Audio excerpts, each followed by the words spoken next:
I am a family-oriented woman. I'm a qualified chartered accountant in South Africa. I specialize in financial accounting and control. I enjoy conversation. That's my most effective way of learning and empowerment.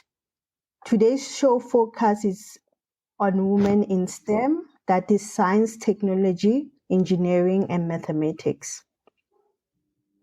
We have three amazing researchers online. I had the opportunity to meet them prior to this show.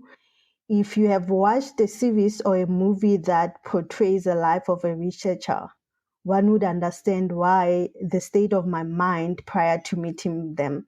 But their coming presence I left the meeting feeling very empowered and thinking about my future.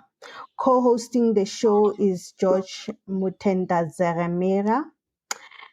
Good day and welcome, Josh. I look forward to co-hosting the show with you.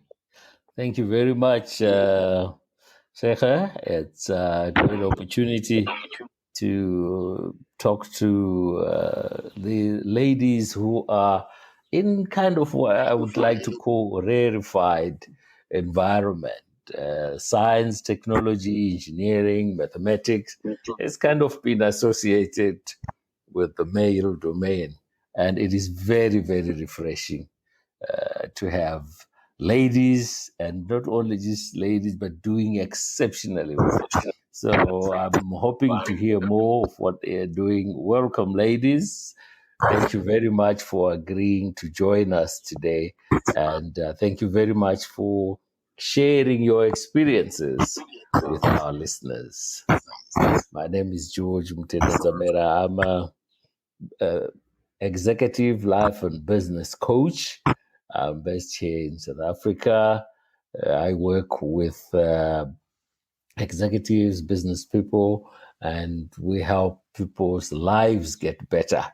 And in the process of coaching, we also learn and we benefit from that. So thank you very much, and I'm looking forward to this show. Thank you, George, for the lovely intro.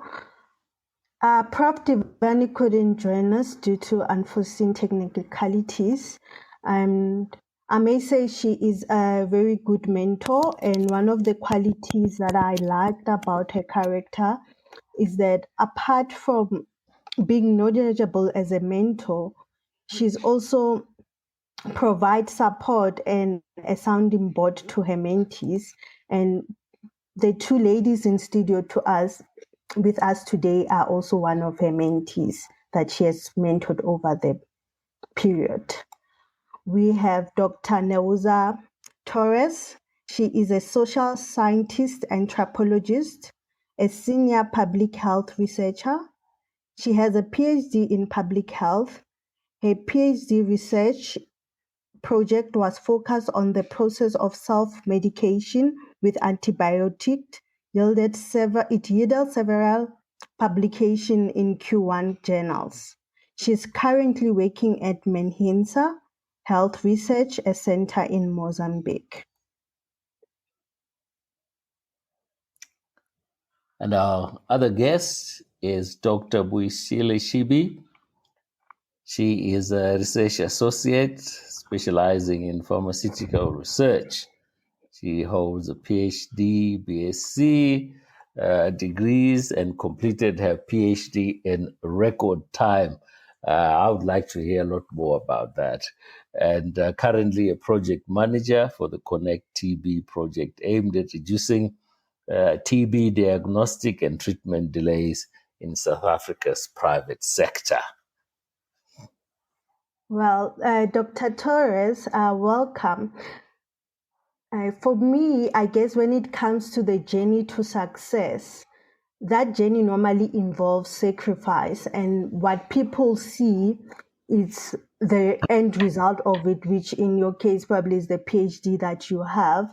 And one of the challenges or the sacrifice that you had to do to attain your PhD, you had to leave your home in Maputo, which is about a 7-hour drive to KZN, for you to further your studies and do your PhD. there might be someone out there that would like to understand that journey, the sacrifice that you made. How was it? What kept you focused in that journey to attaining your PhD?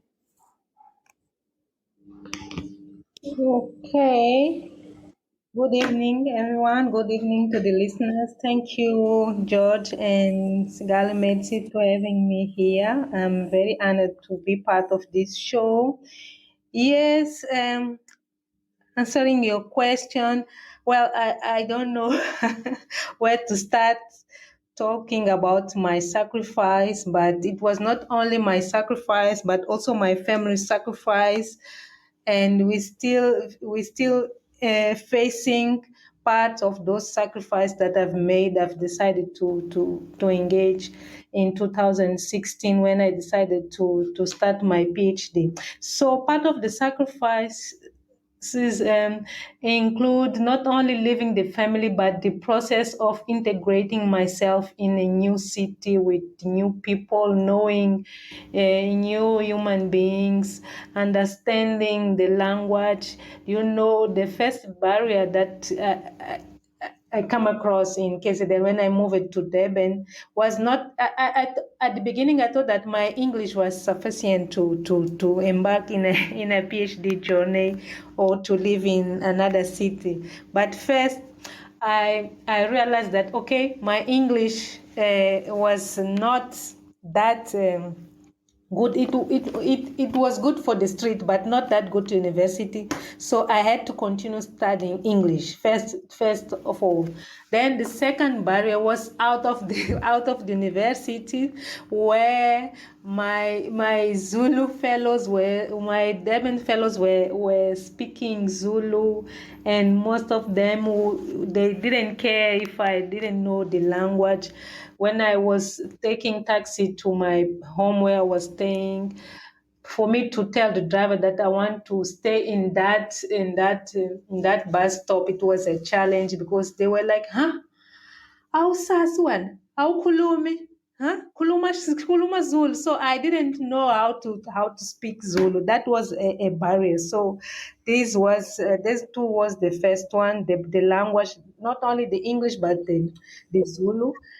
Uh, as you know, in Mozambique, our first language is Portuguese. So my accent for both language, even for Zulu words that I was trying to learn, was a barrier too, because people couldn't understand me at all. I was always asking, please come again, please say what you wanted to, please can you please explain what you want to tell us, because my accent was my Portuguese accent was the barrier. So this was the first two. I don't want if you want me to continue talking about the sacrifices.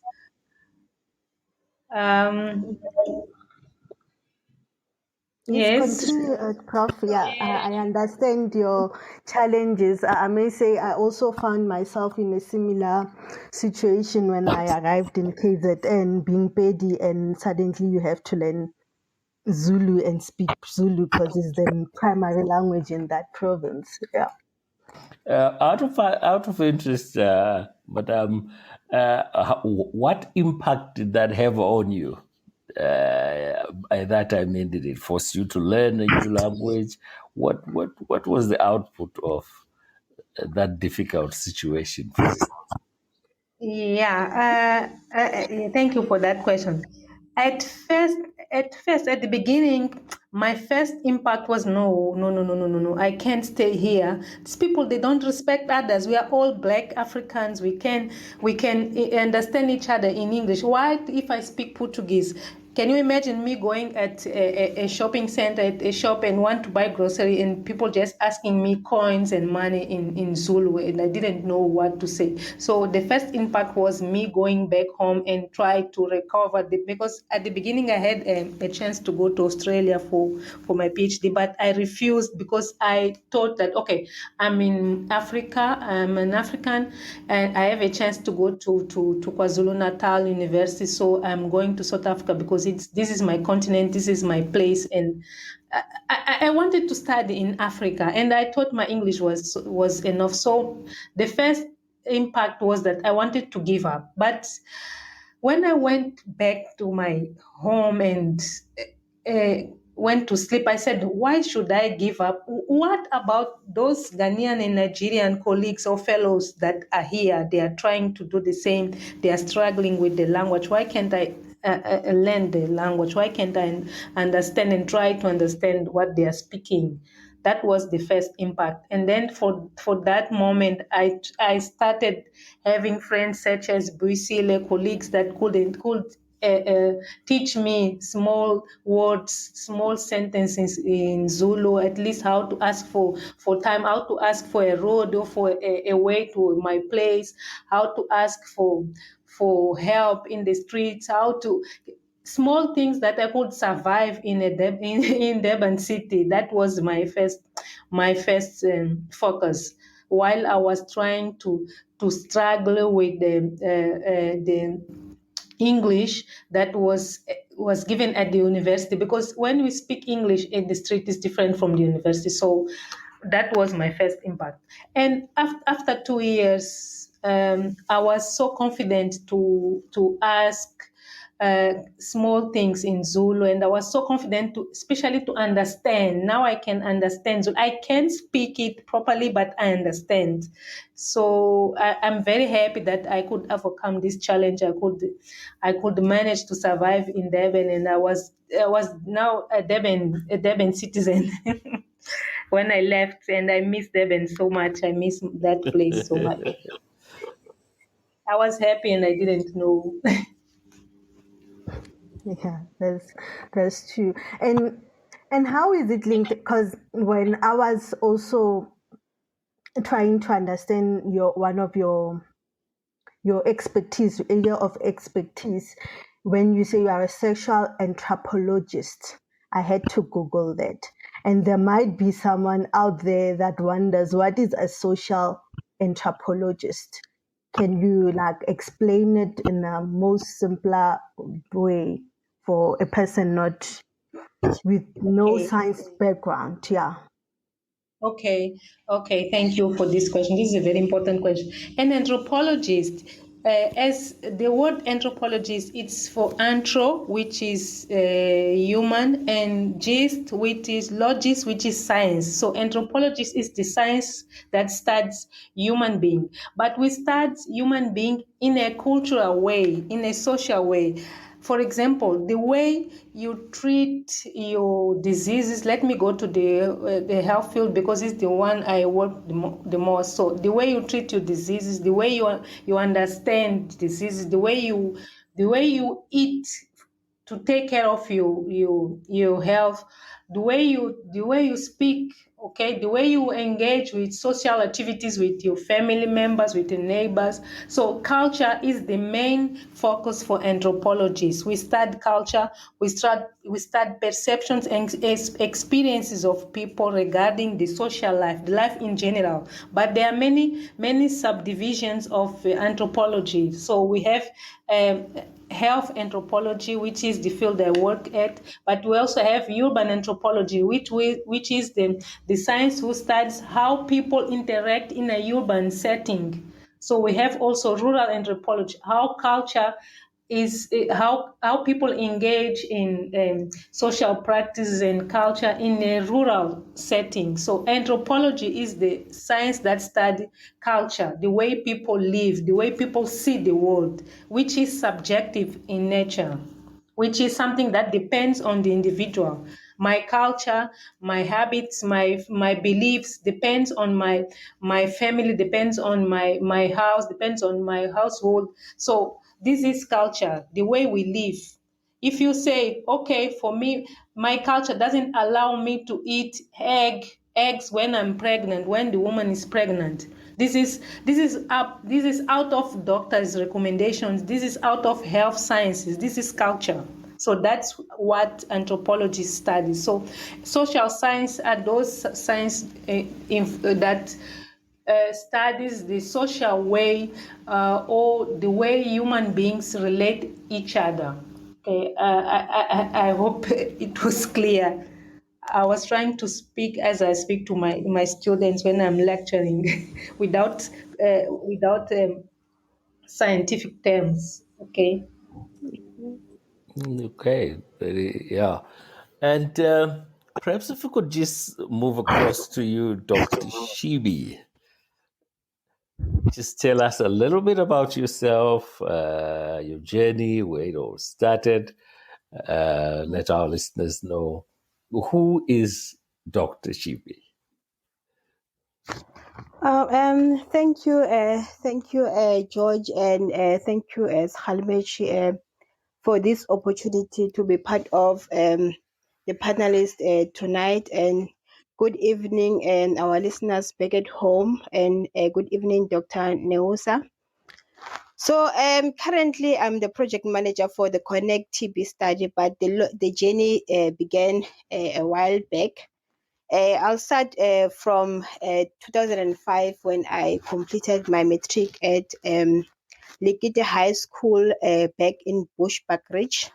I think most people they know Bushbuckridge. So there I did science subjects including mathematics.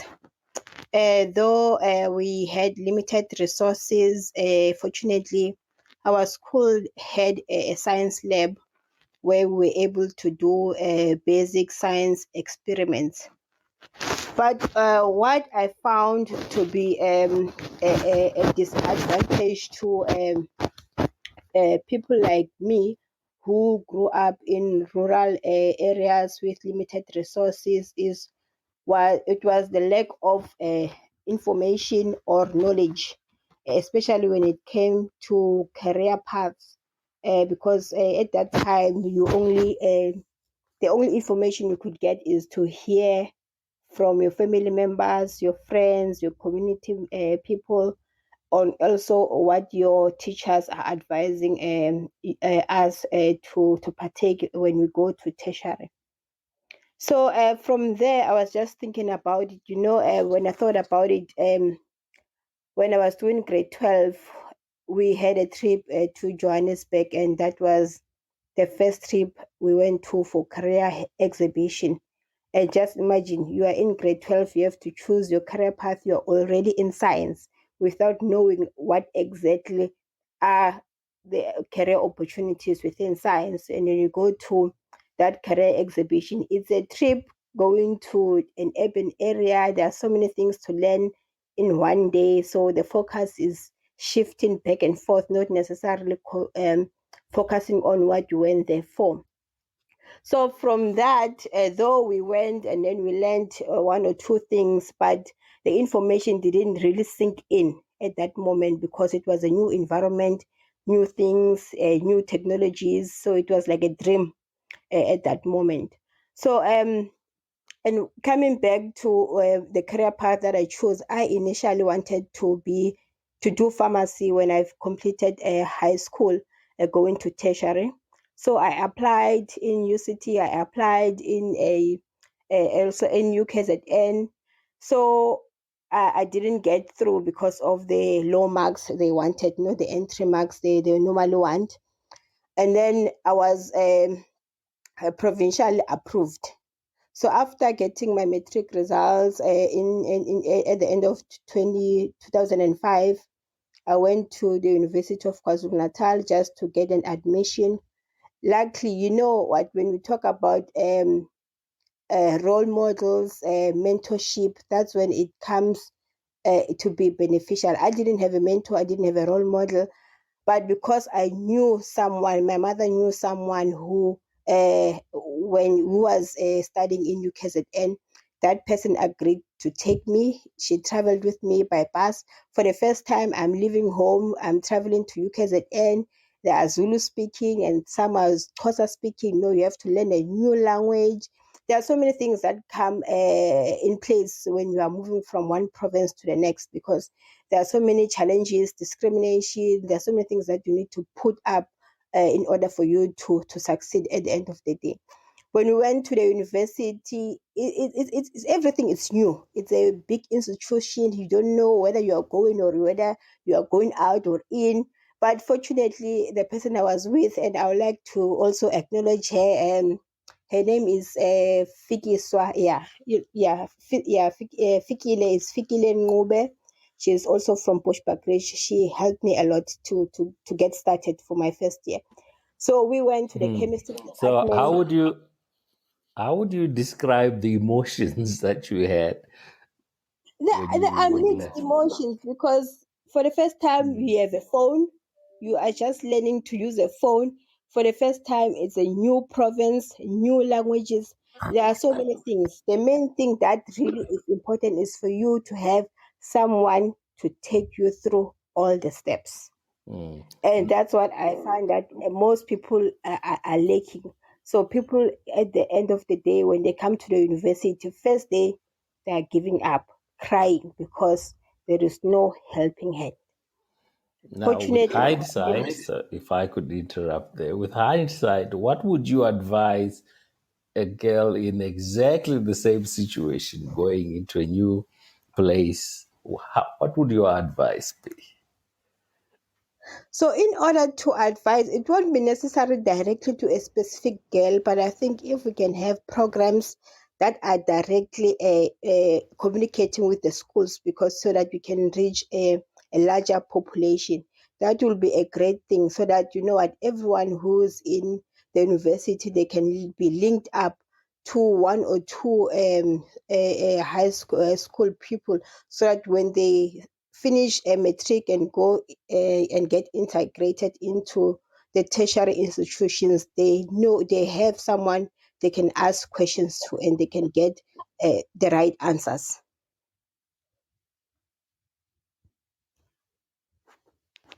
Thank you.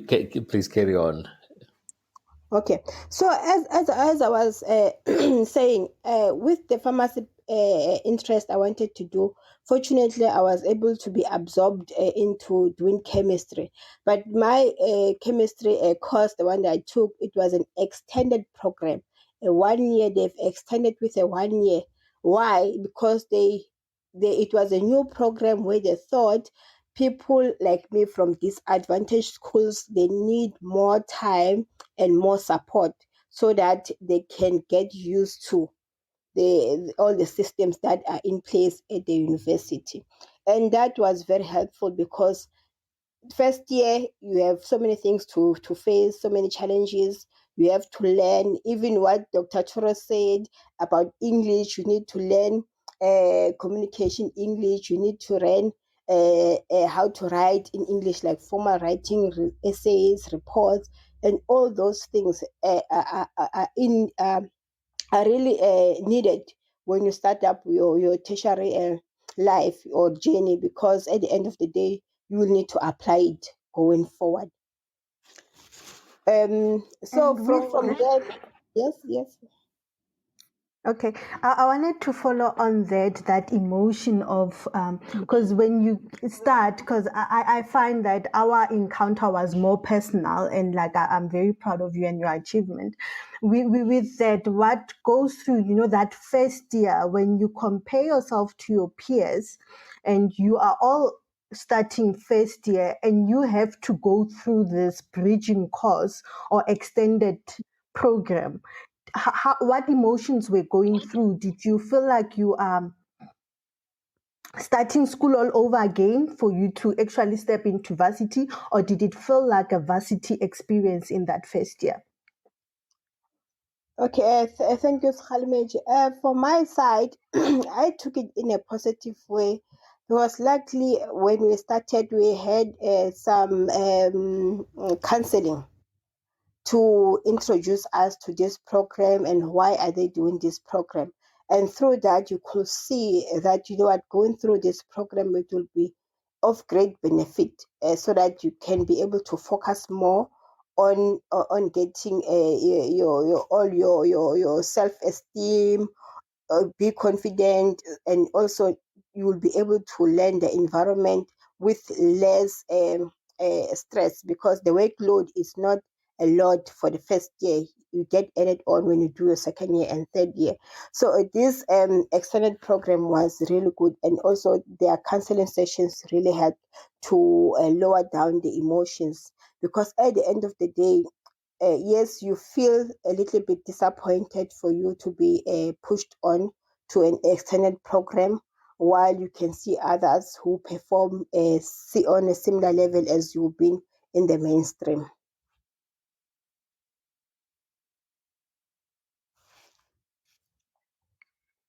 Okay. With that, I guess I'm not sure if there's still more that you wanna share. Can we? Okay. Yeah. Yes, Kgalemachi, I just also wanted to say that, you know what, when you spoke about the peers, yes, first year we might be a little bit separated because the groups were separated, but second year we're all integrated. Mainstream and also the external program were all integrated. We were not separated. So it kind of like boosted the self-esteem again, and also the confidence, knowing that you are studying with your peers and you are no longer in the external program as the first year. Oh, yeah. Thank you, Dr. Chibi and Dr. Torres, for your journey explaining to the viewers the challenges you overcame towards you obtaining your academic qualifications. And with that, I want to transition into the workplace, right? So we go to varsity, then especially in a science environment, you are in a lab, maybe the experiment are structured. What was the difference that you experienced from classroom pharmaceutical research versus the normal real life when you have to do it as like a project or work forum? Okay. Thank you. Thank you, Kgalemachi, for the question. I'll continue from my chemistry background. Yes, I did chemistry for my BSc. We learned a lot of things, both theoretically and practically. So, and the transition to the workplace becomes a little bit complex. Firstly, you know, when you do your undergrad, it's fine. But when you do your postgraduate, you get integrated into research groups. And getting integrated into those research groups, it depends mostly on your interest, and also also the lecturers themselves. They also boost your interest into a specific research group. So in the chemistry department, I was interested in drug design. So when I completed my honors degree, I went to a drug design research group, and then that's when I got introduced to HIV. So there we were doing HIV drugs modeling using computer simulations. So that was another difference of science, because now I'm no longer doing experiments in the lab, I'm doing simulations. So from then, you know what, the transition into a workplace, it's a different dynamic, because now you have to, you are in a workplace, you have bosses, they have their own mission and vision. So you have to go to about what the company is all about. So I worked at Bachman Laboratories in Hammersdale. So that's when I learned the differences between the classroom science and the workplace science. It was nice to learn. And also, you know what, when you talk about the challenges of women in STEM, you can also I also experienced them there, because Bachman Laboratories is a big company, international company. We have a plant there, and women in the plant, they were not allowed, especially in the evenings, because there are so many things that they can go wrong in the evenings when you are a woman. So that's how it limits women to continue with their career path in science, because some of these discrimination and stereotypes, because some workloads they need men. You cannot be going up and down picking up drums and all those stuff. So I got absorbed into social science at the HSRC because of this kind of challenges when you are in a chemical industry. Though the field is nice and exciting, but women in STEM, there are so many challenges that we face. Mm.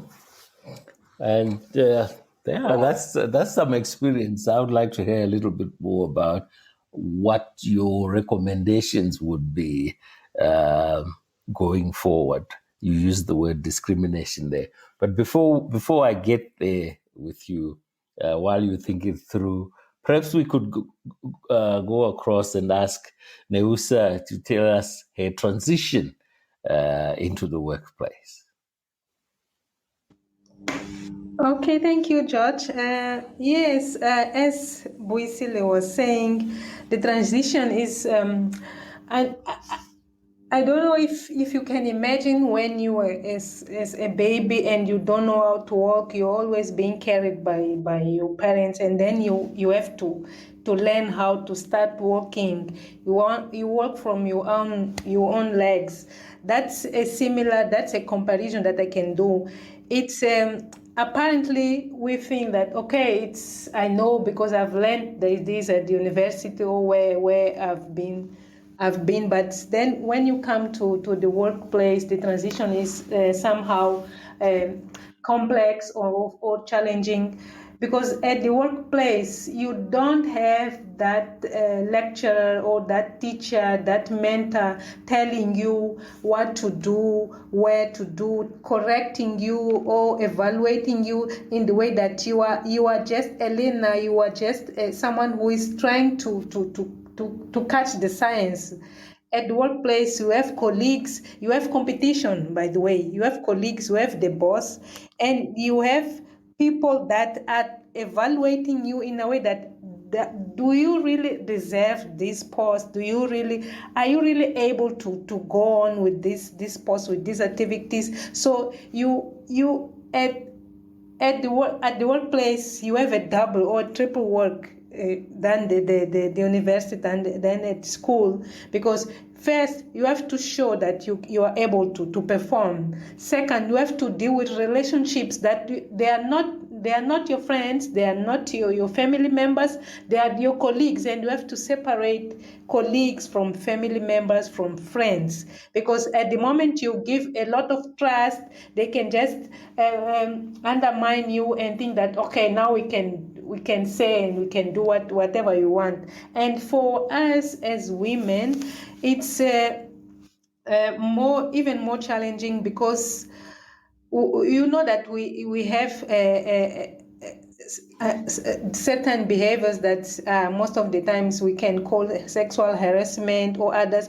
You don't know sometimes when your boss, when your colleagues, I'm talking about men especially, when they are just telling you good things because you did perform it well, or just because they want something else behind. So these are the challenges as women in STEM face in the workplace.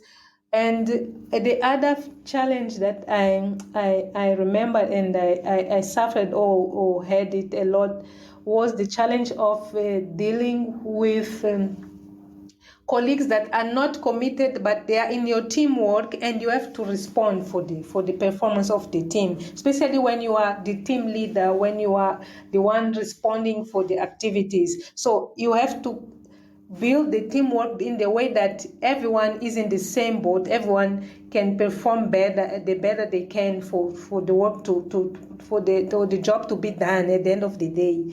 And most of the times this creates conflicts, this creates something we call problems in the workplace, relationship problems. And sometimes people used to say in normal or vulgar expressions that where we have a lot of women, we always have some kind of confusion. It's not that in that way, in my experience, but we as women, from what I've learned, we need to support each other in the workplace. For instance, when I have a new women colleague, it's me as a woman who has to push for her. It's me who have to call her and put her in her place and take her through the process instead of doing the contrary.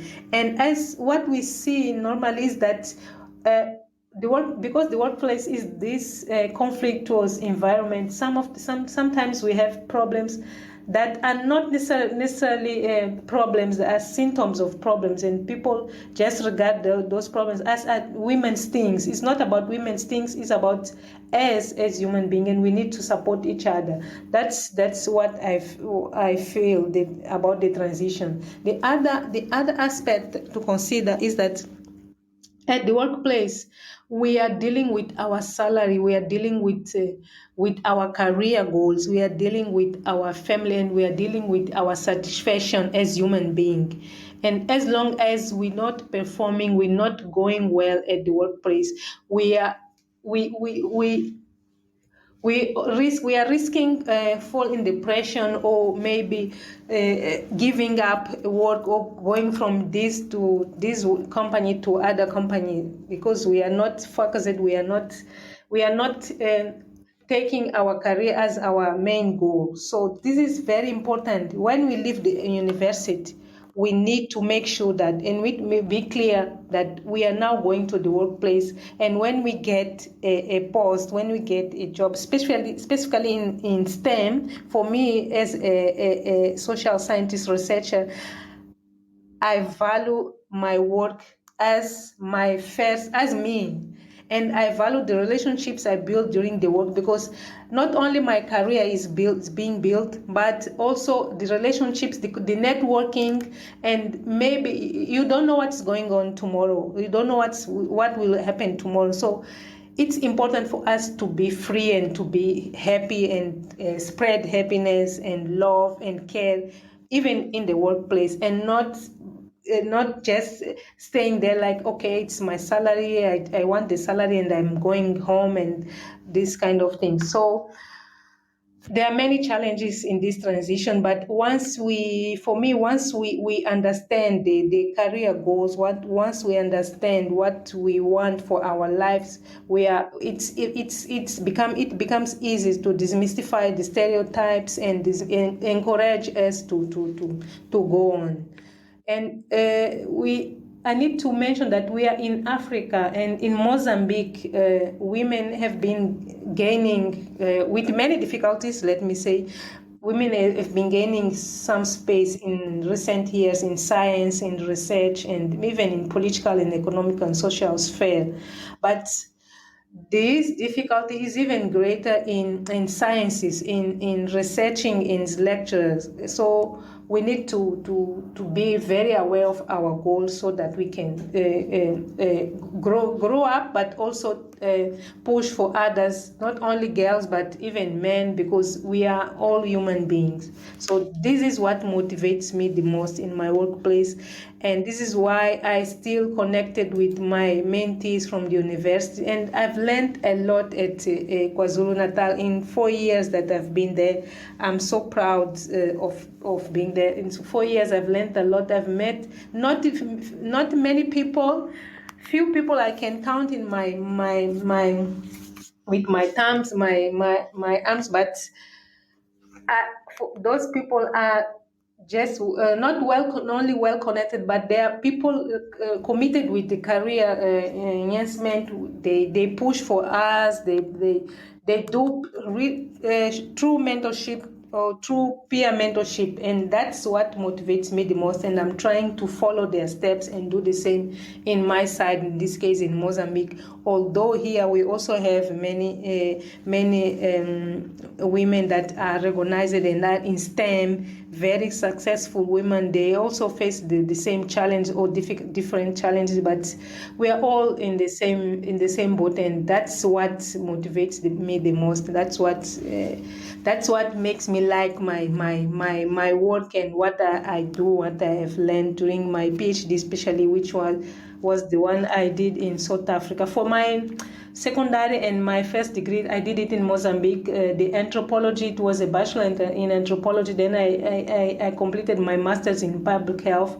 But after that, I decided to go out, and I wanted South Africa because it's close to my place. I had families, I have kids, and also because I was reading a newspaper. I forgot the newspaper in 2015, and I saw that 5 universities were in the top 10 universities in Africa. 5 universities from South Africa. It was KwaZulu Natal, I think, was the third one, but there was Cape Town, Wits, and Pretoria, and Stellenbosch. So I said, oh wow, they are very close to me. Let me try and see if I can go and study in Cape Town. I first applied for Cape Town, then I applied for Australia, but decided to stay in Africa. So I think we in Africa, and especially sub-Saharan Africa, we have we should be proud of our education, higher education institutions, and we should keep motivating other girls and other human beings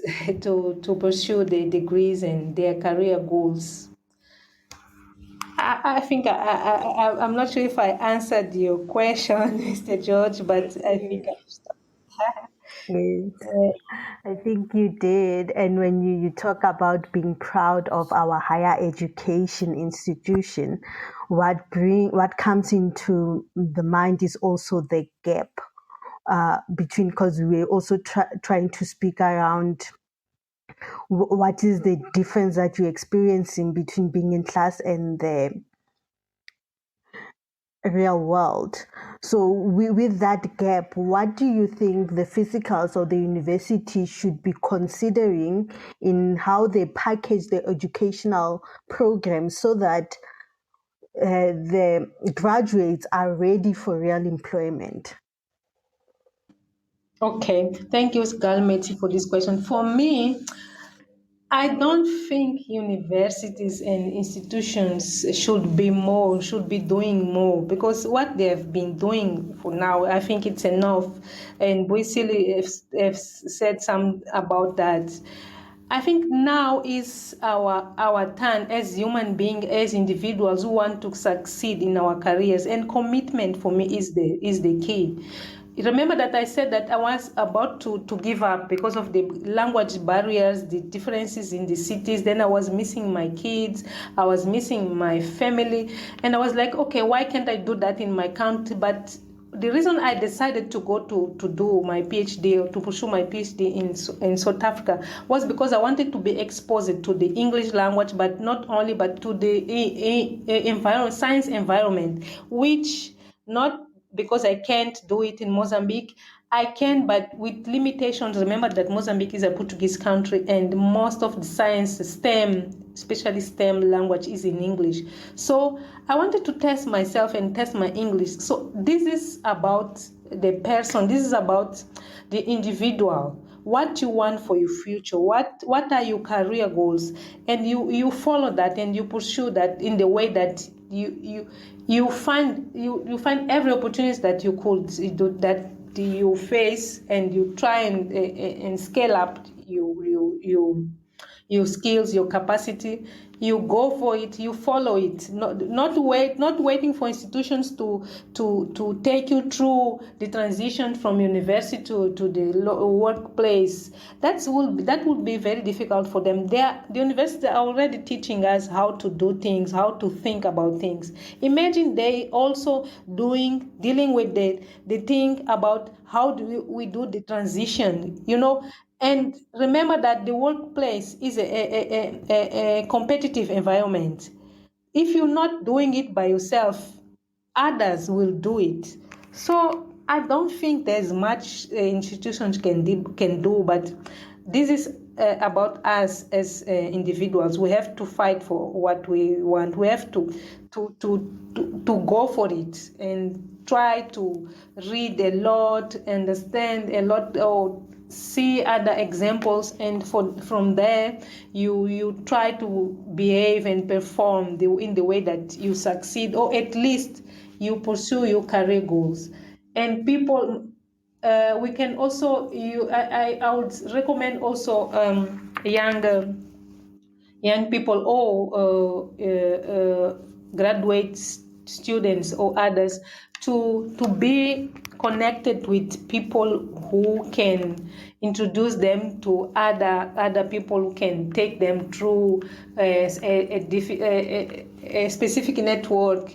For me, it was easy because I was first working as a lecturer at a higher education institution, and whenever we had visitors from South Africa, from other countries, I was there attending the meetings, attending the workshops, attending the seminars. Whenever it was open, I was there attending. Even with my language barriers, I was trying to connect people, contact them, because I think this is about me. Because as I said, I'm an anthropologist, and the first thing about anthropologists, and I want you to know that, is that we are very curious. Okay, we want to know everything about others, everything about culture. How do you do your breakfast? How do you do your bath?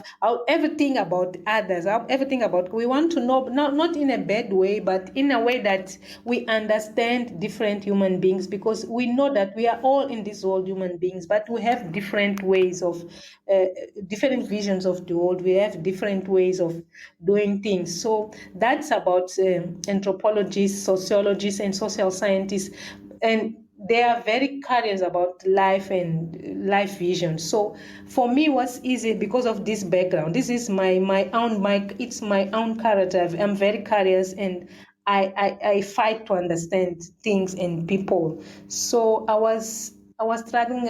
I remember that when I first knew about KwaZulu Natal University and some university in South Africa was when a professor called, which I'm grateful to have known her at that time. Is Prof. Sabia Isaacs. She was the head of the School of Pharmaceutical Sciences in KwaZulu Natal.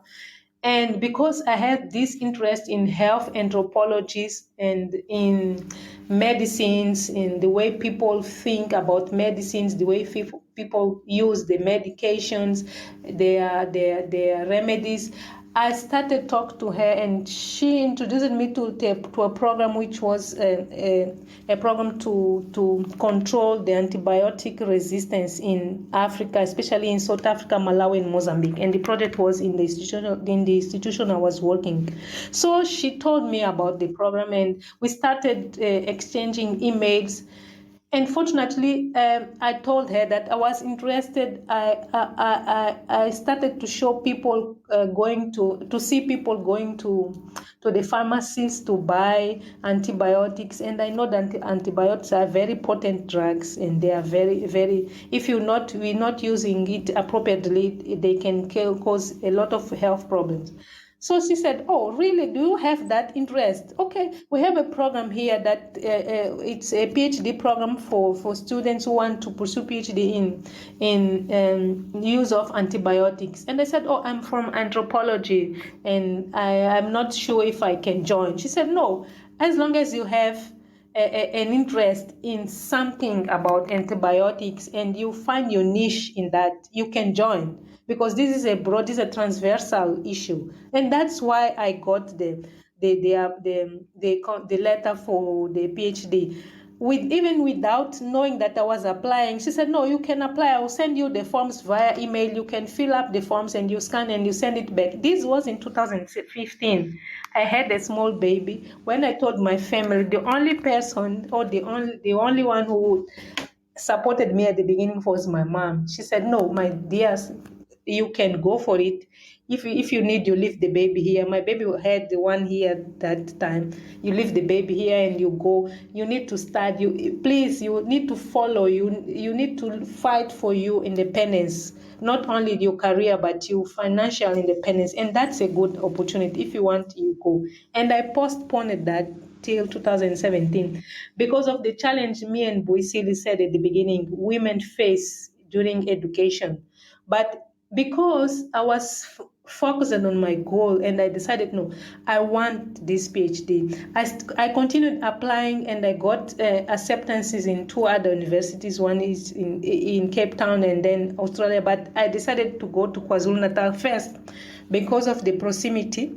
I could drive 7 hours, and that what I was doing. Buyisile, I think she remembers most of the times on Friday I'm saying I was saying no, I have to go home for maintenance, I have to go home to see my family, things like that. And this fair. This is funny because for other people around me, my colleagues, they were like, "How? Why are you doing this sacrifice? Why do you need a PhD? What for? Why PhD for what? You have a master's. You have 3 kids. Why you need to go for that? Why you are sacrificing? Going to South Africa? There are xenophobia. There are this. There are crime. There I said crime is everywhere. Even in Mozambique, we have crime. Xenophobia. Okay, it's okay.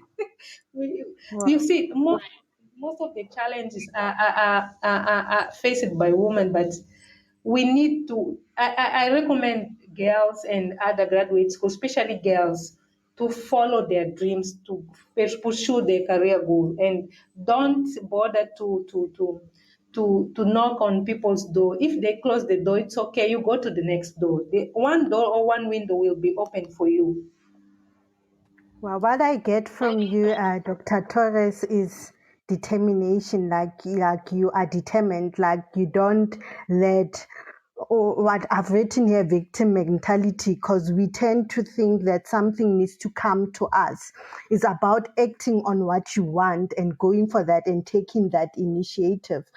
George, you wanted to add something there. Yeah, I must admit, I'm truly, truly impressed. There was one of the cornerstones of success for anyone is taking responsibility. Taking responsibility for your success, for where you are, where you're going. Nothing is going to come to you. You have to go for it. So I'm truly impressed because you've really demonstrated that attitude. And for anyone listening, that is how you succeed. You chase your dreams, you take responsibility, and yes, you will succeed. But before I carry on, I had packed a question with Dr. Chibi around the use of the word discrimination. And I'd asked you to kind of think through to say, if you were to remedy the situation around the discrimination that females faced in the workplace where you were, and generally in the STEM world, what would your recommendations be? Okay. Thank you, George. You know, looking back historically, STEM has been an unapproachable field, and predominantly they are male. It remains predominantly by male, and there are low participation of women. So at the same time, we face like different factors, discrimination, stereotypes, and we don't have mentors within the careers that we take. We don't have support. You know, when you're in a chemical industry or in an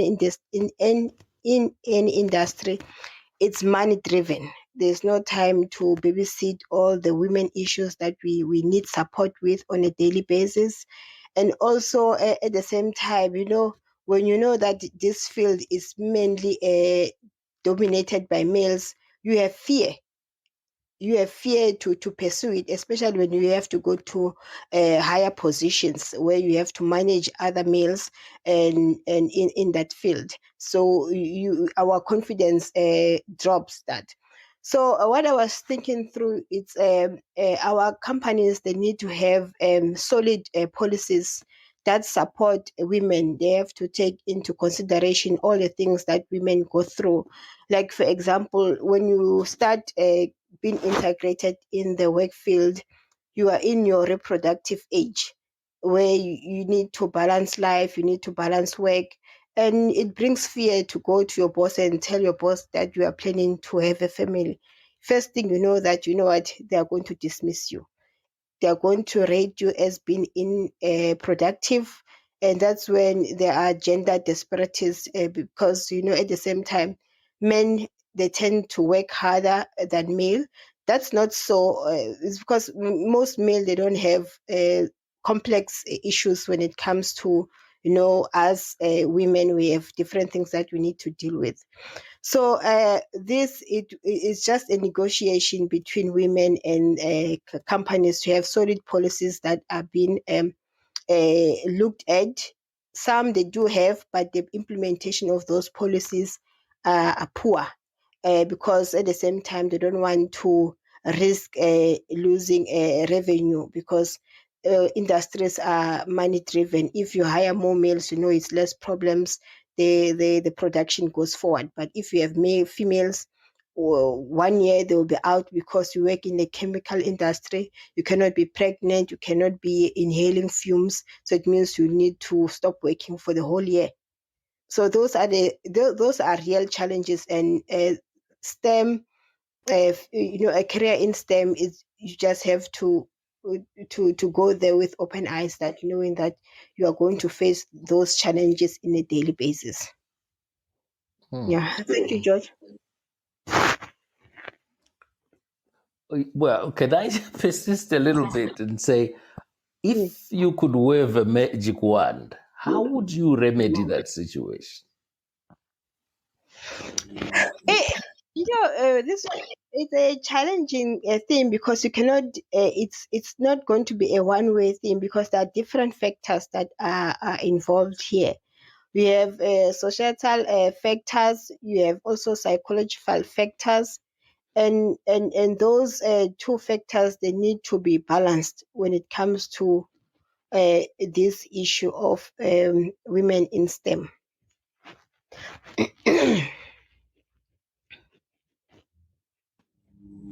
Well, if I could add on what Dr. Buyisile was saying, I also think that as as a company, I think. Can you hear me? Yes, we Yes, can we hear can. you. We can hear. Thank you. So I was thinking here what Dr. Buyisile was mentioning about the challenging women face in the workplace, and I apart from this determination, I also think that from the company's side, from the side, if they could understand, if they, Dr. Buyia, your mic is on. That's why we are having this interference. Thank you, doctor. So I was saying, if they could understand that even them, if as males, for have family, they need their wives to commit with the family life. So balancing is not only about the women, and it's not only about the women's sacrifice, but also about the company's sacrifice. If they could at least understand when a certain women want to have family or fall pregnant, and they could replace her temporarily with someone who could just do the job, and then she come back in 1 year or 9 months. That would be those type of policies would be interesting to have. And there are some examples that we can take from some countries in Europe or in the rich countries. They do support women in a way that they can fall pregnant, they can have those challenges of being a mother, or of being a spouse, or a family member, or the main family member. But they create environments in which she can take the babies for breastfeeding, for example, in which they can support by paying half or a percentage of the salary while they are in the maternity leave, or they have to stay home with the kids. And there are countries in Asia that we could also have the examples from them, like Qatar, where they don't allow, although there are other specificities, other factors, they don't allow kids to go to kindergarten before the 3 years. So the mother has to stay with the kids to educate them, to take care of them. And if the mother is employed, the company should, it's by law, the company should pay at least a half of the salary to that woman. That would be good for us as women to have this in Africa, especially in sub-Saharan Africa. There are few companies that try their best to do that. I know that the economic environment, the social environment that could influence that, but that would be a good step. I'm not sure if we in our generation will see those changes, but that would be I would be very happy to have that in our countries, and that would be also good to have more women in the work environment, because we know, although it's very difficult, what I'm going to say is very difficult to accept, we know that there are environments, especially in STEM, there are some environments that we know that having women as employees, as workers, is most of the times more productive than having women, than having males. It's not about discrimination, please understand me, but it's about, we as women, when we are committed, we do the work properly. I'm not saying males, they don't do, but there's something about women that God has given us. I don't know if you understand my point. When we are committed, there's something that about women that God has given us, and we have to recognize that. I don't know the word, maybe I'm lacking the vocabulary now, but we need to support women. Also, we need to support men. I like the gender imbalance, and I like the idea of balancing opportunities for men and women. But in certain environments, we need to have more women, and we need to support that. Once we feel that, okay, now it seems to be a little bit balanced, okay, we can now say, okay, it's a competitive environment, and leave everyone to fight for everyone, for themselves.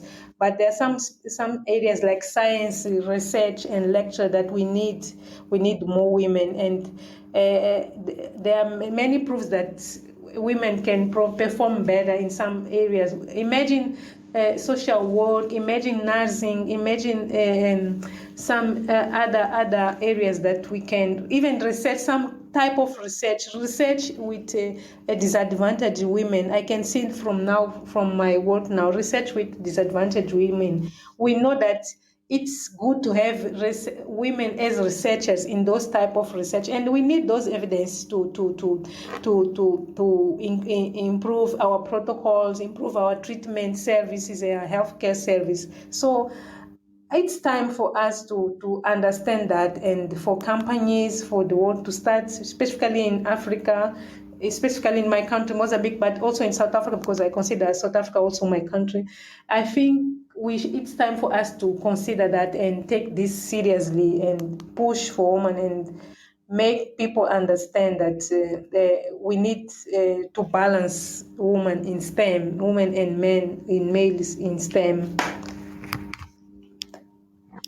I guess what they say is that with women we normally lead with the heart, and naturally as women we are inclined to seek solutions for whatever that gets brought into our table. Like you can imagine, like if you a notion of having a small baby, a woman naturally can communicate with a child that cannot speak not pure language. But whenever you will encounter other genders, it can be a challenge. And even when, so like growing up, a child, when they need help, they mostly approach their mom first before they could jump to their dad. George, you Yes, to there? I was going to say to Neusa there that don't apologize for a view that you hold dearly. I think they say if you educate a man, you educate an individual, but if you educate a woman, you educate a nation. So Yes. you hold a view and don't apologize for it. And I was actually going to transition, ladies, into the interesting work you're doing around HIV, COVID, because that's a very topical issue right now. And I suppose, can I hand you, Sekha, to you to ask those questions around COVID?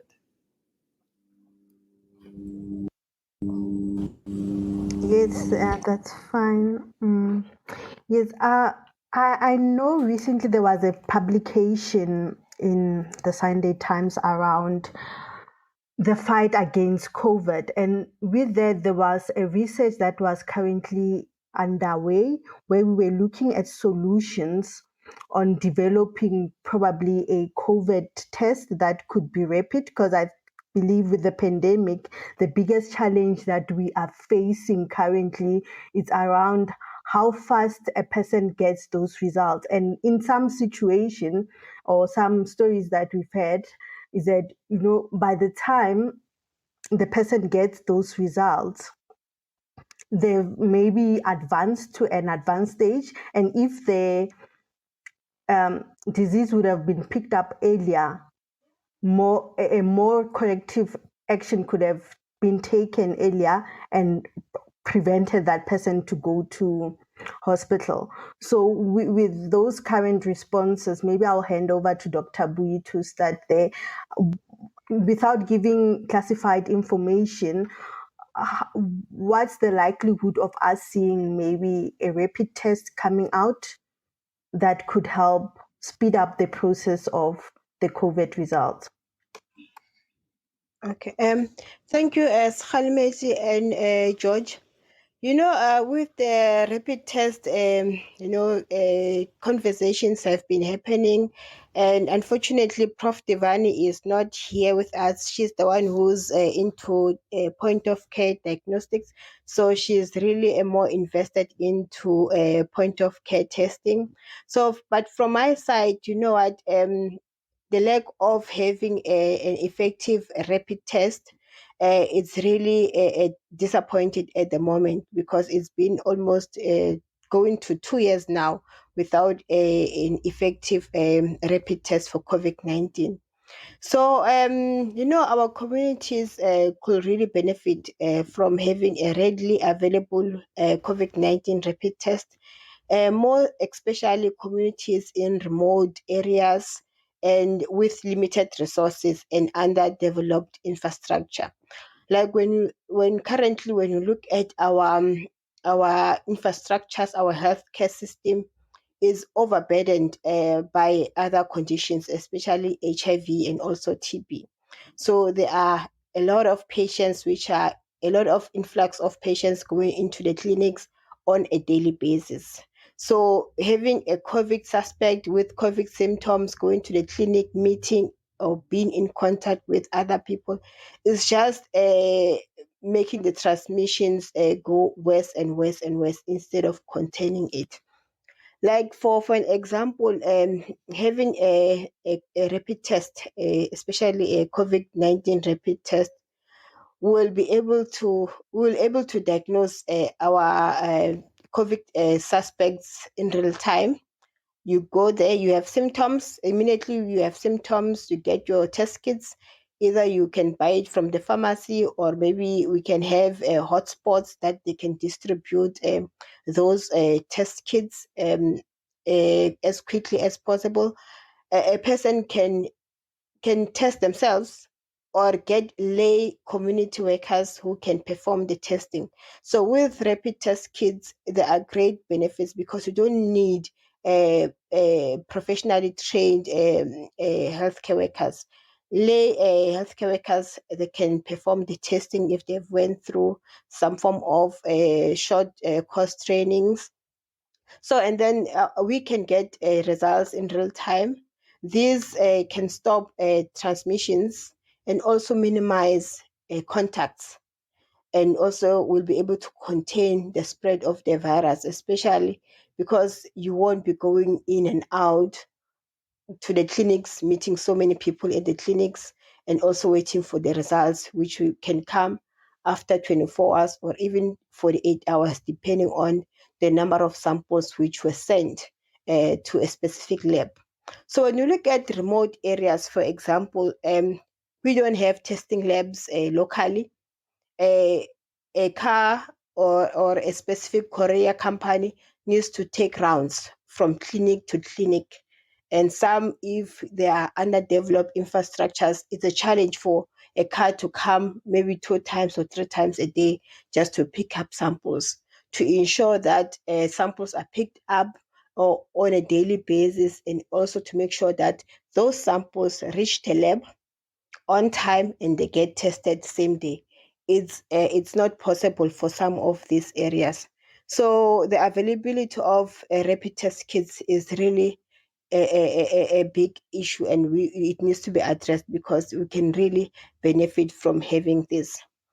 And also, when you think of it, COVID-19 is rapidly changing.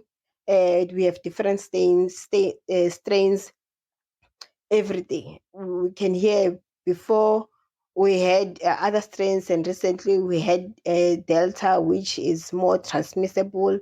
It's like you breathe air, you get infected. So it's really a challenging a virus to deal with.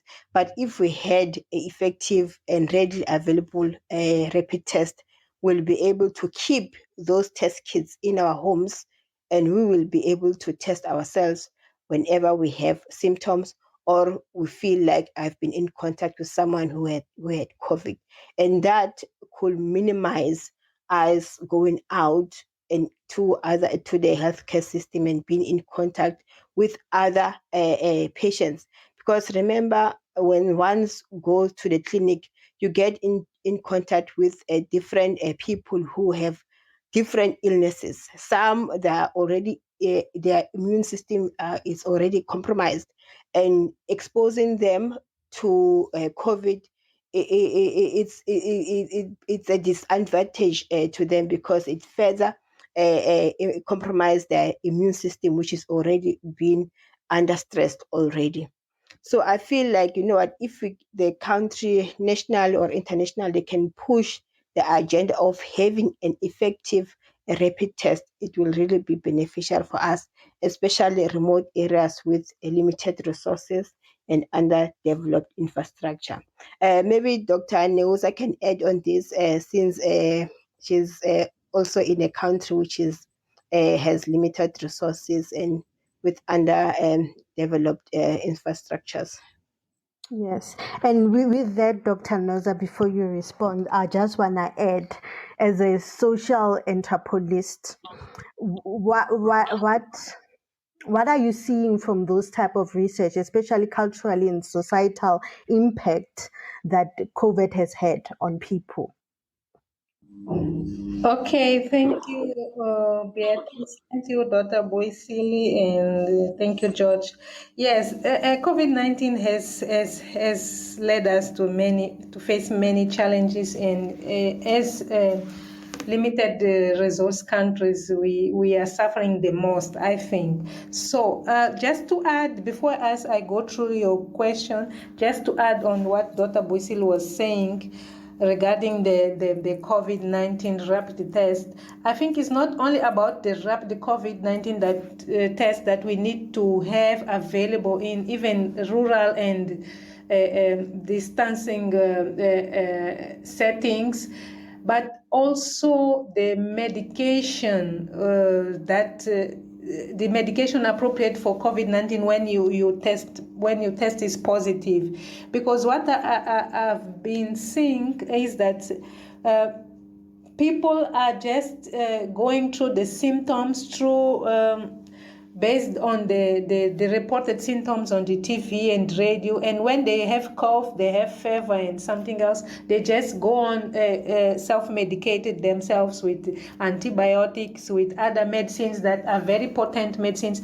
And this is a problem that we'll deal with in the next, we're starting dealing with this problem now, because people fear COVID-19, and people are just taking the medications once they feel that they have cough, once they feel that they have fever. So having the rapid test, as Dr. Buyisile said, would be very, very important, not only to to avoid for people to know their status in real time, but also to avoid wasting of medication, and also to avoid people becoming sick for adverse drug reactions, for collateral effects of drugs that they are taking without medical advice. That is the problem. And as a specialist in this field of medicines used without prescriptions, I'm very concerned about how people in rural or geographically distant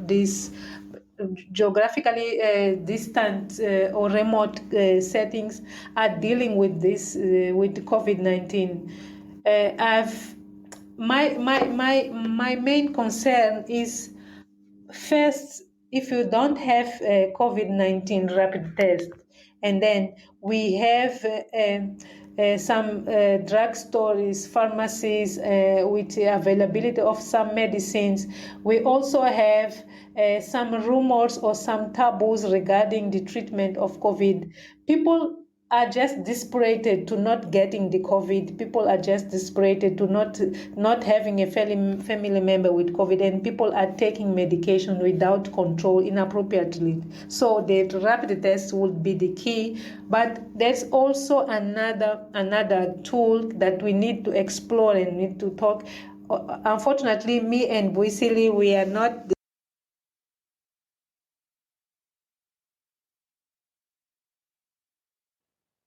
we know as researchers. We can say that I think the vaccine will be another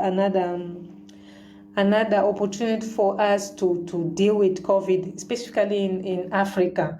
So with these three vaccines, or rapid tests, rapid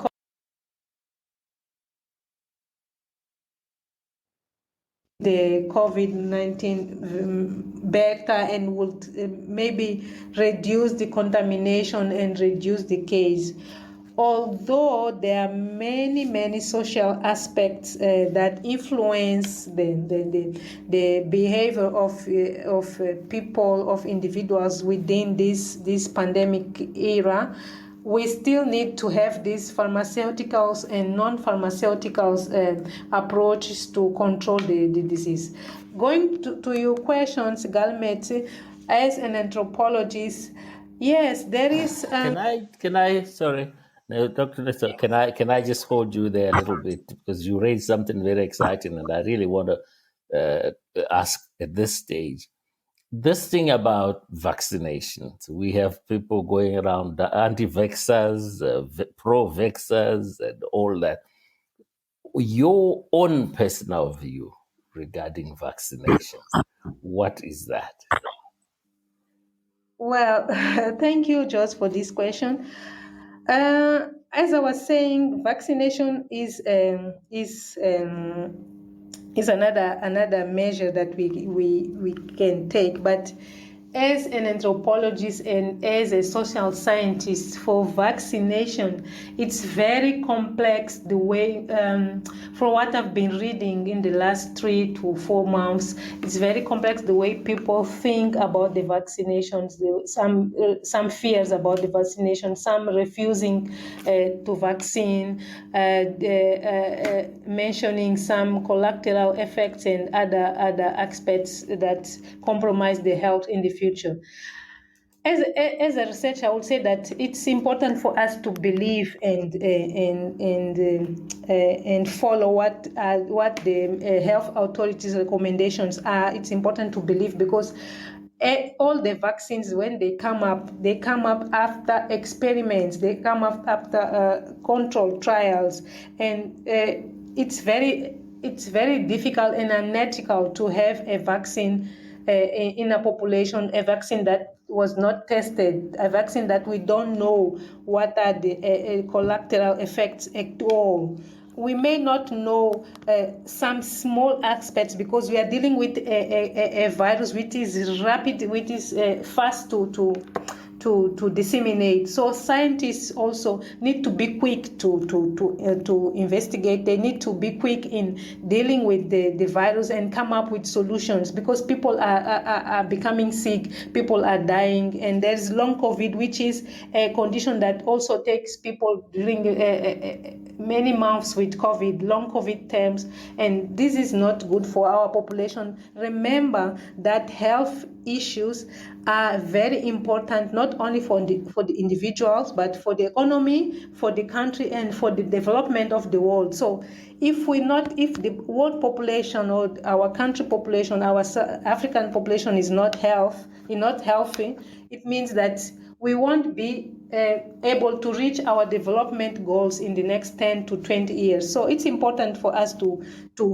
believe in what the authority says regarding the vaccine. It's important for us to continue doing health promotion for people to go and get the vaccines and reduce the effects of the COVID-19 if they get the disease. I'm not sure if I answered your question, but You have, madam. You have answered the question. Please carry on where you were going. for me as a scientist, it's important to believe in what the science world have come up with the vaccines and the medication they are giving us.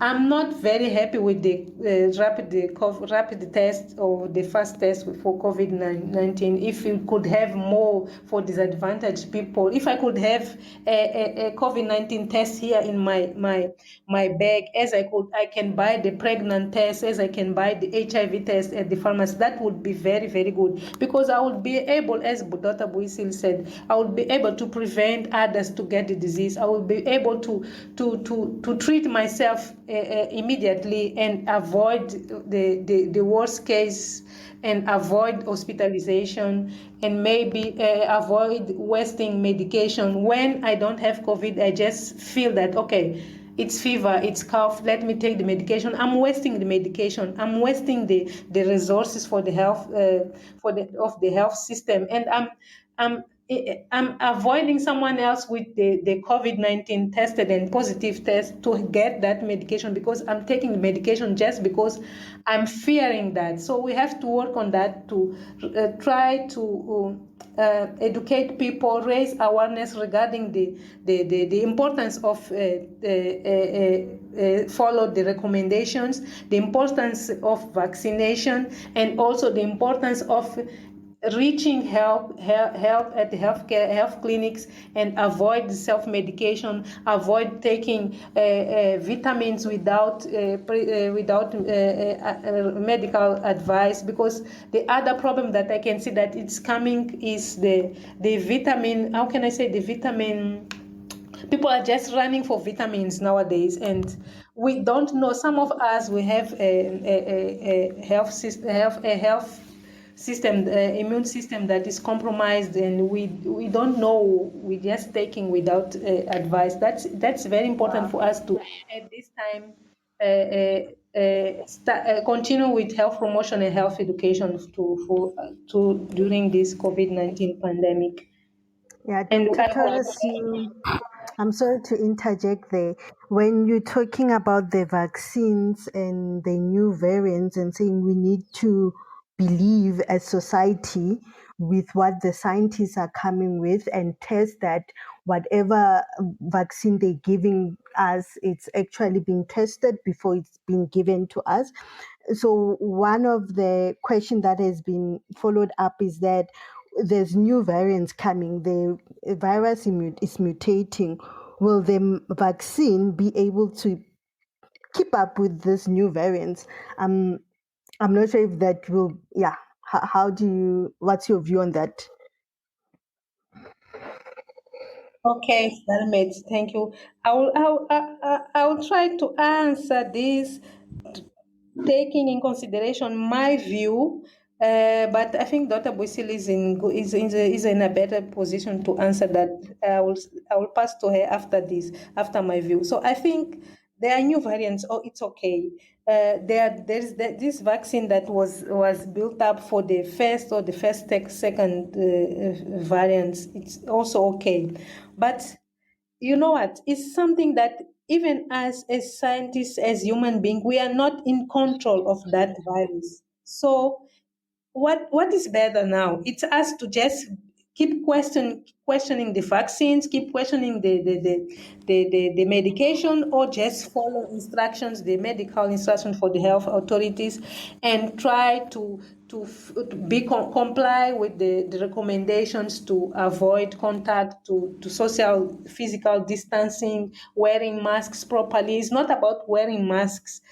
I'm always telling some people besides me or around me that it's not about wearing masks, because if someone is wearing the same mask every day for more than 2-3 days, that's also a problem. So I believe in health promotion. I believe in health education, in raising awareness. If people are educated enough to know what is good to do to prevent COVID-19, it's like cholera. We in Mozambique, we have many cholera outbreaks, and most of the times we say just wash your hands. It's not only about washing hands, but when people comply with the recommendations, it's very easy to control the virus, even with the variants. So let's leave the scientists in the laboratory work in the variants and try to find the measures to control it. But let's not forget that they are also human beings, and the virus is playing around with all of us. As long as we are scientists or not, the virus is playing around with us. And the main issue is that we have to comply with the recommendations. We have to follow instructions of the health authorities' recommendations. So if the vaccines will keep us up with the new variant, I don't know. It's a question from the chat from José Julio Torres. I'm not sure. I think no one is able to answer this question. I'm putting myself in the place of scientists Yeah. in the laboratory. That would be very, very hard to answer. It's a very, very, very tricky virus, you know. So let's follow instructions. Let's vaccinate. Let's fight for COVID rapid tests, and let's avoid self-medication and seek help when we feel ill. That's what I think. Yeah. That's what.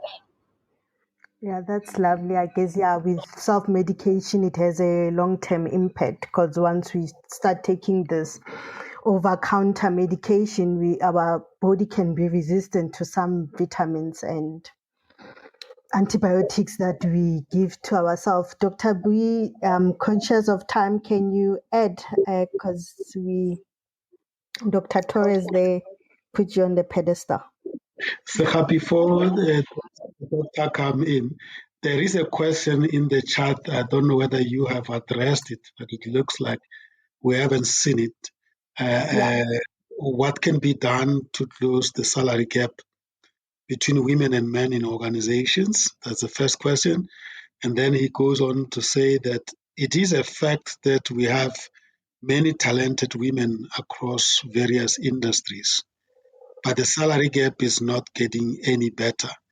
What can be done as an incentive for having more women in STEM and consequently in the workplace? Okay, yes. I just wanted to remind you that maybe we could get the guests to reflect on that. Yes, I will do that. Thank you, Mr. Tsima. Dr. Bui? Okay, thank you, Sekgalemetsi. Would you like me to answer the question or continue regarding the vaccination? Can you briefly close up on the previous point and Doctor, then we will start wrapping up the show and addressing the remaining queries. Okay, thank you so much. So with vaccination, the history of vaccination hasn't been good because back in the days, people were used without their consent to test vaccines. So, and currently there's fear of long-term effects. No one knows, and this is an unknown that we are still going to know as time goes on.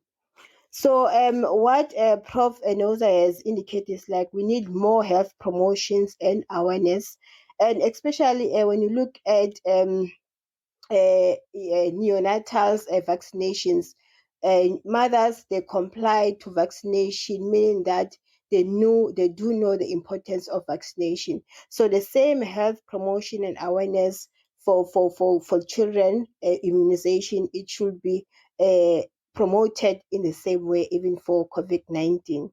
And also, when you look at the virus is constantly changing through mutations. And you know what, as Dr. Torres has mentioned, the more we self medicate ourselves when we think we have COVID, the more we push the virus to mutate.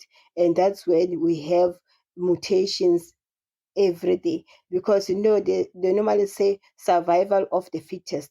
So the virus doesn't want to die, also it wants to survive.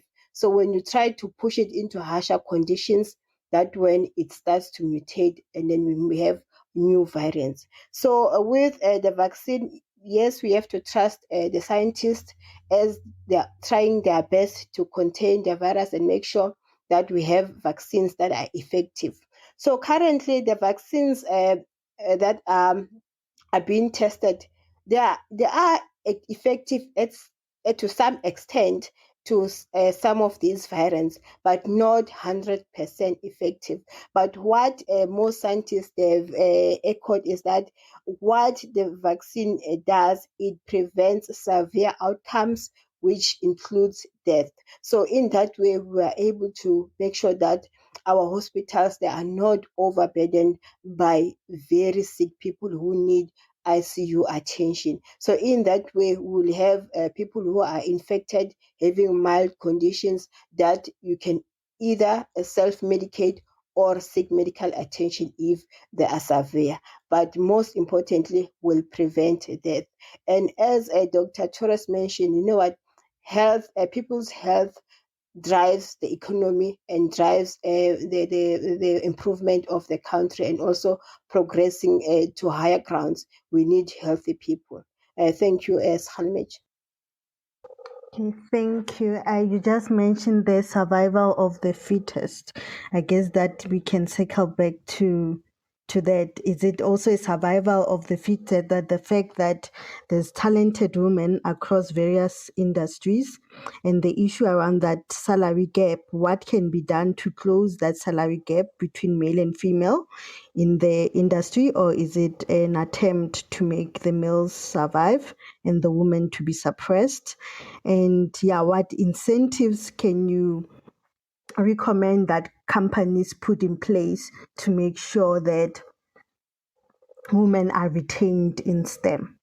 We'll start with you, Buyisile, Dr. Bhui. Thank you, Sekgalemetsi. I'll say this is a difficult question because it's HR related, and finance related. So I haven't thought about it. But in my take, we have talented women, and to be absorbed into STEM, it's a challenging part. But when it comes to salary gaps, yes, there are that disparities, but the incentives that one can consider is like women, they have different skills that they play within in the industry. So those skills, they need to be recognized, and then they need to be added as an incentive towards their salary, so that it can bridge the salary gap. And I think this also, it will vary from company to company, because within each company we have policies. So those policies, they will need to be relooked at and see how they can motivate for salary increment for women, especially if the salary gap is very huge in that company. So for this question, I'm really lost there. So thank you. Yeah. Yes. Okay. I guess with that, before I circle to Nerosa, what you mentioned is that I once learned from one of my guests when we were talking about the salary issue, when you say it's the HR and finance, and he mentioned Dr. Mohale. He mentioned that, your salary is confidential to yourself, and those debates is about knowing your worth. and going to HR and this finance and telling them this is how much I am worth and this is what I feel I deserve. With that being said, Dr. Torres, what's your take on that?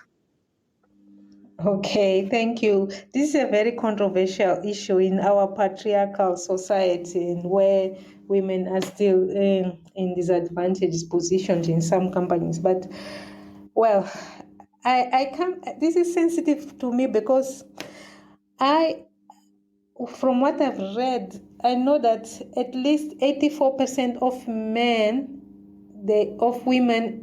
earn less of what men earn. So this is in general. So I think that one of the strategies for us as women is to go and negotiate our salary. When it's, for example, a private company, we negotiate our salary. As you said, Galmeti, you go to the human resource and say, okay, this is what I'm going to do. This is my post. I think I deserve this, and what is that you have to offer? But besides, there is also the problem of unemployment. Some of the times we as women we accept what the offers are, because we have difficulties to find or to get a good job, or where we feel that we earn what we deserve. This is one side of the problem. The other thing you mentioned that I think I need to comment is this security of the salary we earn. I don't think that this is a secret, but it's about culture. It's our culture, and as an anthropologist, I should say that it's our culture to avoid mention our salary, the amount we gain, and well, I don't know what are the basis, because culture is that aspect that we believe, and even if it's not scientifically proven, it's just our belief. So we continue to do that. But in general, as governments, I think our governments should think in strategies to balance the salary between women and men. But also we as human beings, we should fight for justice. This is apparently theoretically, but remember that if we women today are able to work, to vote, and to wear trousers, it's because some women in the past fought for that. So we need courage as women and men to fight for that. We need to educate our kids on justice, social justice, and also in gender balance. We need to work in the and fight in a variety of spheres or spaces to have a better society, because this is a cascade. You know, we have a lot of factors, a lot of issues that compete and influence one aspect. So it's very complex to talk about that. But it's also unfair to have women earning less salary than men just because they are women, or not because of their skills. Okay. Sorry, I can't comment more on that. It's very sensitive.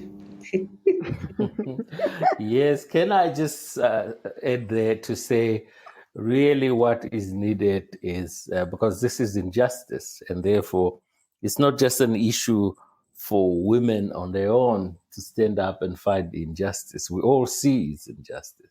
So it's for us, men and women, to agitate enough for the world to change. Are moving in the right direction, but we need to continue to agitate as it is an issue around injustice. That really would be my take on that. That it's something that everybody must zero in and ensure we don't have it in 2021 and beyond. Wow, that's lovely. I guess with that being being said, like we can talk for hours and hours. And with closing remarks, we've talking about science, what your work entails.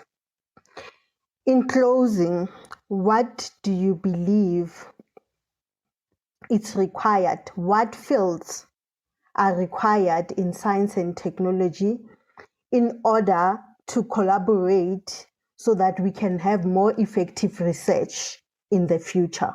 I'll start with Dr. Bhui. Thank you, George and Sekgalemetsi. You know, when we talk about collaboration, all fields are needed.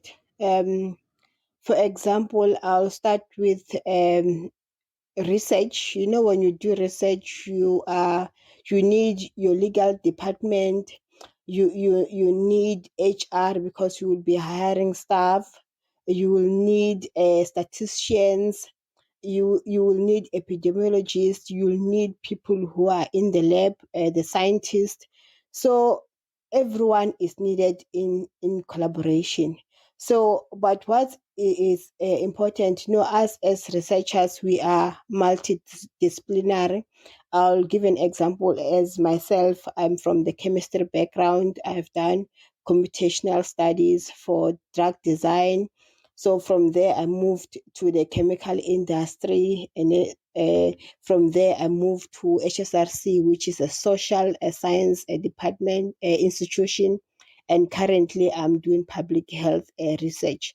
So when you look back, all those experiences, they come together at the end of the day, because when you start a research project, you need to have some knowledge of all the elements that bring up to have a successful research project. So collaboration is very important. And for my side, you know, when I did PhD, and Prof Divani, who was my PhD supervisor, she introduced me to to Dr. Torres to collaborate. And luckily, our PhD research questions, they were matching. I was focusing on prescription drug diversion and misuse, and Dr. Torres was focusing mainly on the misuse of antibiotics. So we collaborated. We published several papers. So different fields, they come together at the end of the day. So no field is less to the other field. Thank you, Sekgalemetsi.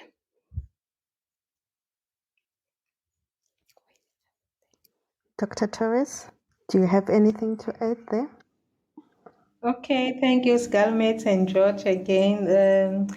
Well, I believe in collaboration, as Dr. Buyisile said, but also I believe in us as leaders to become a natural mentor, or say, it is like building a team, having a team of collaborators at the workplace, but also as a researchers, we need to make sure that we have mentees and we have people that can follow our steps, and we work for that. That should be part of our terms of references as researchers. Have people that we coach, and we make sure they are going in the right direction, in the certain path. That would be very, very, very important. I don't want to repeat what Dr. Chibi said, but having profs as Prof Divani, as Prof Lynn Middleton, which was my supervisor, and Prof Sabia Isaacs, it's very important for us to make sure that we take others in the same boat, and we are not just growing up alone. We are not just building our career successful or not, but specifically successful career alone. We make sure that we bring together the team and others in our teams, and for that we need skills that they are not taught at the university, at the school, even at the school. We need to taught. We learn that from life and from our home environment. So that's very important to make sure that our kids have solidarity and have compassion to others. That feeling will grow up, and they will do the same at the workplace, at the university, wherever they go. So that's important for us to not to avoid conflict. Conflict is natural. Avoid conflict, but make that conflict becomes something successful and a peer mentorship. That's my recommendation and what I believe. Thank you. Thank you, Dr. Torres. I will circle back to my co-host, George. What has this show confirmed for you? What was your biggest highlight? I know in the beginning when we mentioned that we have a panel of scientists, we were a bit shaken by that. Time flies when you're having fun. I must tell you the truth. Who would have thought that I would have such fun talking science, technology? But I've had so much fun, and I really want to thank you, ladies, for showing up and sharing your extensive knowledge with our listeners. Hey, Seka, you might have to fight to get me away from this show. I thoroughly enjoyed it, and as I said, thank you very much. I think we've learned a lot, and God bless, and wish you the best in your careers, and continue to be shining lights in your workplaces. Thank you very, very much. And the big aha for me was, wow, STEM can be fun. Thank you. Thank you. I may say, yeah, I also was expecting to revisit my periodic table there and practice the song, to learn the first 20 elements they say. Yeah, so I was like ready to learn those, but you've brought science in the most 101 in the most simplest form that an ordinary person on the street could understand. And your closing remarks, Dr. Torres, what was your highlight of today's show? Okay, thank you so much. My highlight of today's show is first, we need to pursue our goals. We need to follow our dreams and build our career, not waiting for others to do it for us. And we need to build our skills and follow whatever we want in our career. That's the remark of today's show. And also, in pursuing this goals, it's important for us to collaborate, to meet people, appropriate people, approach people. Don't fear to ask, to question, and to seek for help. And that's what we did. Me and Dr. Buyisile, we didn't know each other, but because we were just open for collaboration, we met through the Prof. Tivani. But now it's even Prof. Tivani, she can't. She can't separate us. We are always having new ideas of collaborating and supporting each other, supporting other people. That's very important. And I would like to thank you so much for this show. First of all, I would like to thank God for having me healthy within this COVID-19 pandemic and be able to talk and to breathe in this interview and this day. Thank you so much, Galmets, for the invitation. Thank you, George, for our interaction. And Dr. Buyisile, thank you so much for introducing me to this platform and to these amazing people here. Thank you so much, guys. Thank you for the listeners and for the questions. I saw my son and my brother in this call. Thank you for your interest. Bye bye for all. Wow, I guess family is everything. Yeah.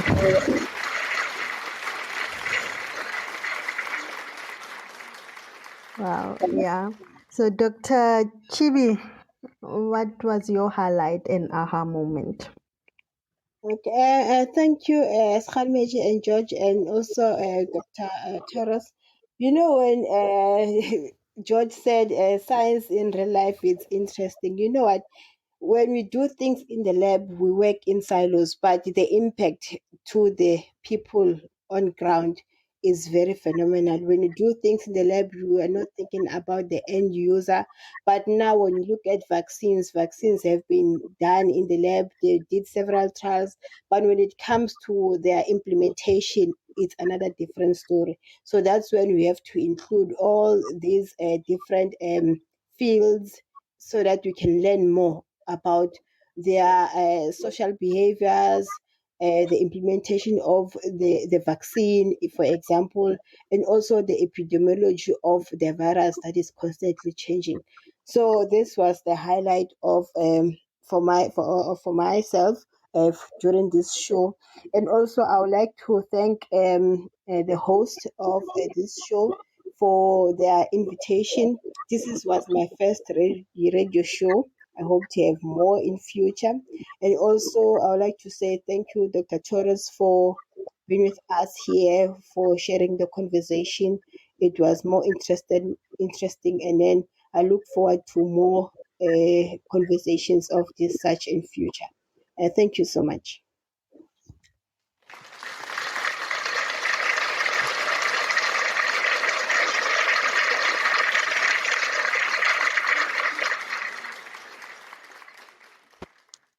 Thank you for the round of applause. Yeah, I would like to thank Dr. Torres and Dr. Bhui for being part of this show.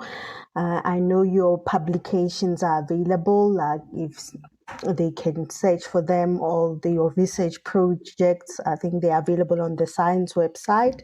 And I look forward to you guys being the game changer in the science field, honestly, reading front page newspaper and you have invented something great to the future Einstein. So that's myself, Patjane. This is the Lebea Modipadi Women Empowerment Show on COMETSA Radio online channels. The mind, the journey, the destiny. Thank you.